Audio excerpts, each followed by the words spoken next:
આપની press conference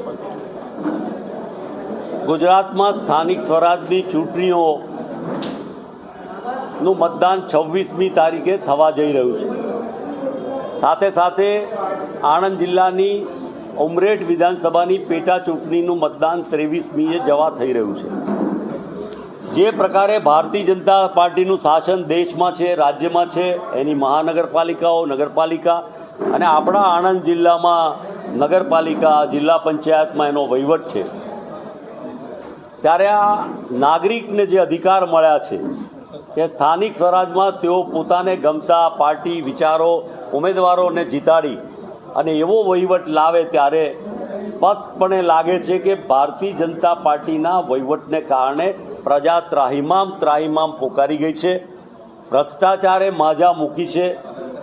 જે પ્રકારનું વહીવટ પ્રજા અપેક્ષાઓ રાખી રહી હતી, પણ સત્તાના જોરે, કેન્દ્રની સત્તાની સાથે રાજ્યની સત્તાના દુરુપયોગ કરીને અધિકારીઓ દ્વારા અને બીજા બધા દ્વારા આ ચૂંટણી જીતવા માટે ભારતીય જનતા પાર્ટી પ્રયત્ન કરી રહી છે।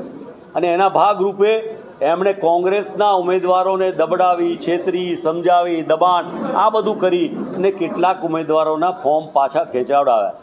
પણ પ્રજા જેને મતનો અધિકાર હતો, જે ઈચ્છતી હતી કે મારા મત પ્રમાણે મારો પ્રતિનિધિ, મારો વોર્ડનો એ કોર્પોરેટર ચૂંટાય, મારો તાલુકા પંચાયતનો સભ્ય ચૂંટાય, મારો જિલ્લા પંચાયતનો સભ્ય ચૂંટાય, એ અધિકારો નાગરિકના મતના ભારતીય જનતા પાર્ટીએ ઝૂંટવી લઈને બહુ મોટું પાપ લોકશાહીમાં કર્યું છે।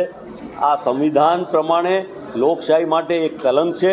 પણ એમને આ ચૂંટણીમાં હવે જેમ જેમ સમય જશે એ પોતાની દાદાગીરી, સત્તાના જોરે, લાલચ, લોભ, સાડીઓ, બીજું બધું આપીને છેતરવા પ્રયત્ન કરશે। પણ ચોક્કસપણે આ વખતે આ સ્થાનિક સ્વરાજની ચૂંટણીમાં પ્રજા ભાજપને જાકારો આપશે અને કોંગ્રેસના ઉમેદવારોને આશીર્વાદ આપશે।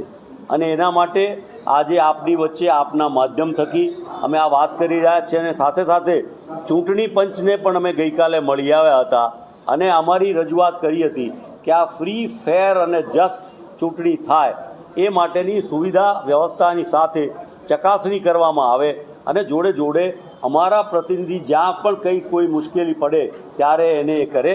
કોંગ્રેસ નાગરિકોના અધિકાર માટે કટિબદ્ધ છે, બંધારણને કટિબદ્ધ છે, લોકશાહીને કટિબદ્ધ છે, લોકશાહીને વરેલી છે અને એને માટે તમામ શક્તિથી ગાંધી ચિંધા માર્ગે આ લડત લડશે।